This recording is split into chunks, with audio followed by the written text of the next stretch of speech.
Hey, what is going on, you flightless floats? So we got some new cards to talk about, and they all seem pretty good. Before we jump into it, though, got to give a big shout out to TC Evolutions for sponsoring me and everything I do as a competitive Pokemon player and content creator. They just came out with their new dice case. I finally got my hands on one this weekend in Portland, and they are super sick, super clean. I'm a huge fan, of course, of all of their super high quality products, but the dice case is just to another level. So go check them out, tcevolutions.com. Link, of course, will be in the description, and you can use code AzulGG over there as well for a discount. Okay, let's go ahead. Let's jump into it right with the first one that everyone's been talking about, the Buddy Poffin.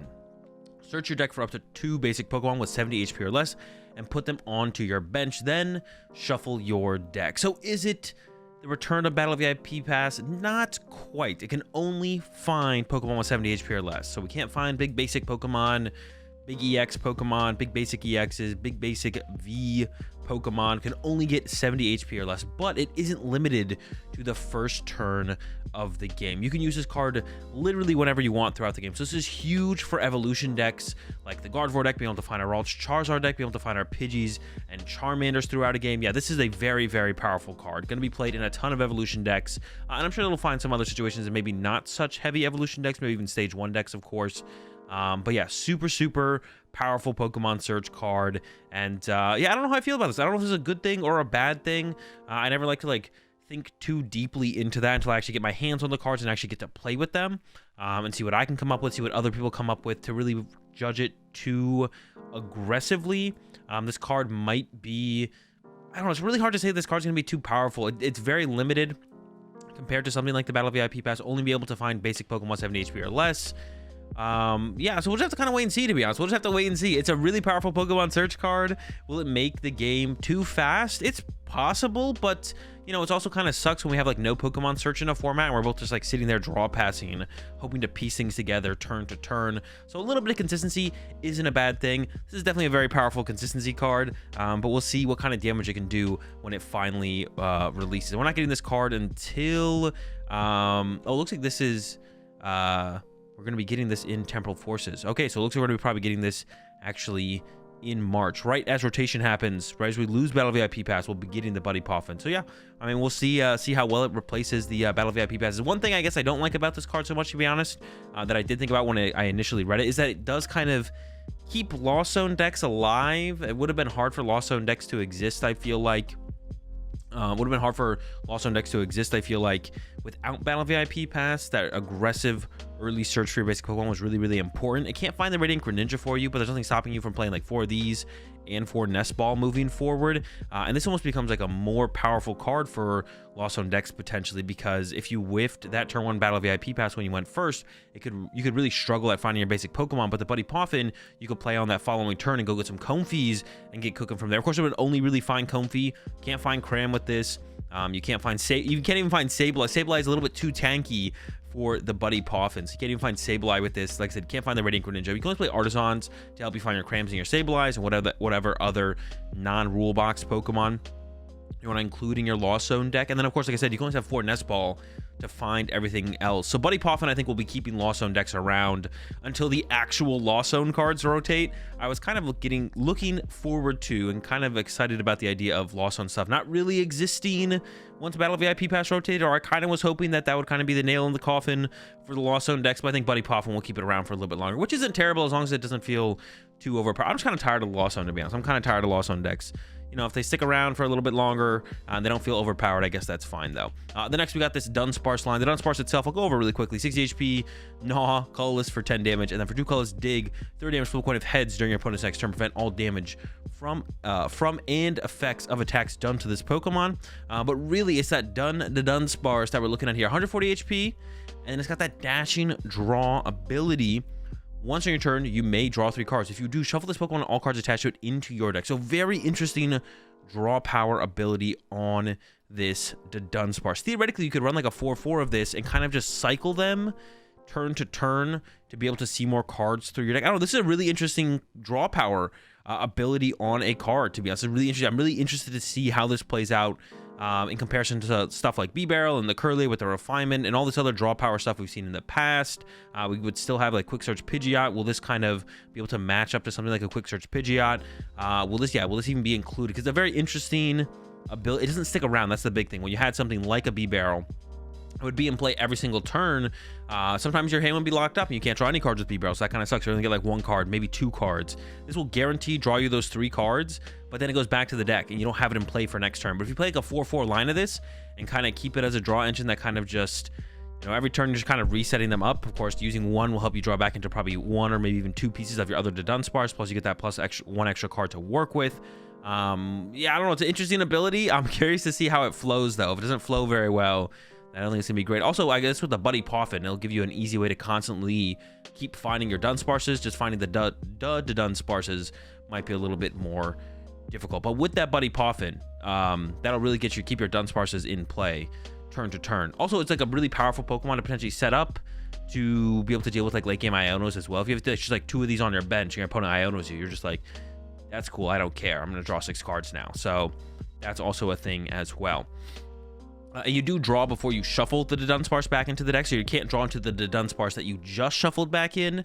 But if you like use one Dunsparce, shuffle it in, then the second Dunsparce could theoretically draw into some of the pieces. But at least that initial Dunsparce can't redraw into itself. Although that'd be an interesting interaction, to be honest. Like if you shuffled the Dunsparce into your deck first and then drew 3 cards, you could theoretically draw back into it, which could be a positive for the card because it'd be a little bit easier to chain them then theoretically, but also kind of a negative because if you're using the Dunsparce, you're probably not trying to draw back into the Dunsparce on that turn specifically. Then there's a Sableye, which I think is interesting for spread decks. If there's any potential of spread decks making a comeback, this Sableye could be part of it. 70 HP for 2 colorless energy. Move any number of damage counters from your opponent's bench Pokemon to their active Pokemon. So if you can just get a ton of damage in play, you're not really taking any knockouts specifically, and then your opponent comes up with some big Pokemon and attacks you, you can then use Sableye to pull a bunch of that damage counter from your opponent's bench Pokemon to their active to take a knockout.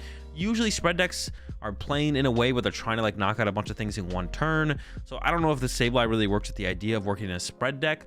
But there could be some weird stuff too where you're playing a deck where you're constantly punching your opponent's active and they keep moving their active Pokemon to their bench. And then you can use a Sableye to kind of, you know, get some knockouts after they keep doing that. You pull everything together just by pulling all that damage from the bench Pokemon to the active Pokemon. Could be interesting. So Sableye, cool tool for spread decks potentially in the future. Or some kind of deck like an Arceus deck that even kind of fits for like Arceus, to be honest, where like Arceus sometimes is just like punching your opponent's active, they punch you, Charon's Care, but they don't leave their damage active in the active, they retreat it. Then maybe you can come up with the Sableye in the mid-late game and then just kind of pull all that damage together that's on those bench Pokemon to the active Pokemon and fully utilize that as well. Because you can be like, you don't waste any damage with the Sableye as well. You can put any number of damage counters from your opponent's Pokemon to their active. So you can take just as much as you need to get the knockout from any of the sources of damage that is on your opponent's bench Pokemon. So if they got like 3 different Pokemon with damage, you know, just pick the ones that seem correct in the situation to take from there to put it to the active and get that chaos. So super efficient attack for sure. But is there enough damage on your opponent's bench ever to utilize this? I don't know, it doesn't seem great, but it's definitely an interesting attack. One of those attacks kind of like the like revenge cards that like for 2 colorless energy they do 20 plus 10 more damage for each damage counter on your opponent's active. You know, it seems like one of those type of cards. I don't see too much play very often, but sometimes they're pretty decent and definitely pop up and are worth including. Okay, final one to take a look at here. Does this replace Jirachi and Manaphy is the question. It's the Rabsca Pokemon, 70 HP. Very low HP, actually matches Manaphy and Jirachi in its HP. Prevent all damage from ineffective attacks done to your bench Pokemon by attacks from your opponent's Pokemon. So this prevents damage from stuff like Radiant Greninja to your bench Pokemon, and also prevents effects of attacks like the Lost Mine from the Sableye. So it does it all. We've had a card like this in the past, the Machamp, or excuse me, was it Machop, Machamp, Machoke, Machop, Machamp, whatever, the stage 1, whatever champ, whatever chop that was the one that did this exact same ability, and it did see a little bit of play.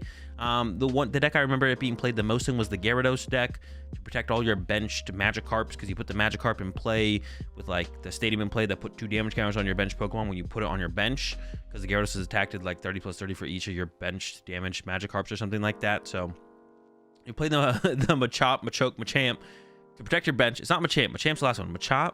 It's Machoke. Machoke is the stage 1. Machop is the little one. Machoke. Machamp's definitely the big one. So it's Machoke. Machoke would protect your magic cards from any kind of spread damage from your opponent. The Rabsca does the same, but it is a stage 1. So the question will be, is there a deck out there where you really need to protect your opponent, your bench from your opponent's spread attacks and snipe attacks? I'm not sure. We do still have Manaphy and Jirachi. Rotation will hit and we'll still have Manaphy and Jirachi. I believe next rotation, though, we will lose Manaphy. So maybe Rabsca is just kind of preemptively preparing us for the loss of, for the loss of Manaphy. And then the rotation after that, I think we lose Jirachi, possibly. I don't really know for sure. No, I don't think we would. Well, maybe. Off the top of my head, I don't really know. And maybe we still have Rabsca around for that. So Rabsca is maybe just going to be here for 2 rotations from now. We lose the Manaphy, we lose the Jirachi, but we still have the Rabsca. And also, it is still something you could play. But it being a stage 1, you have to at least play 2 cards to fit it in your deck. So why not just play 1 Jirachi, 1 Manaphy? The answer to that would be if bench space is weird, to bench the Manaphy and the Jirachi.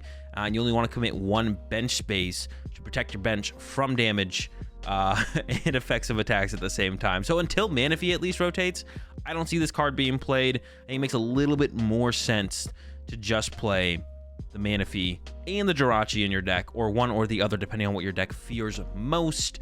Not all decks are afraid of bench snipe and bench damage counter placement equally, so you don't always need both of them. So yeah, the Rabsca, I think, is waiting for a rotation or 2 from now when we lose a couple of the other cards. But it does have an attack as well. Grass Energy, 10 damage plus 30 more damage for each energy attached to your opponent's active Pokemon. That's something, I guess, not really. And that's it. That's all the new cards. Let me know what you think about these new cards. Is Buddy Poffin going to be as annoyingly toxic as Battle VIP Pass? I have a hard time believing it will be.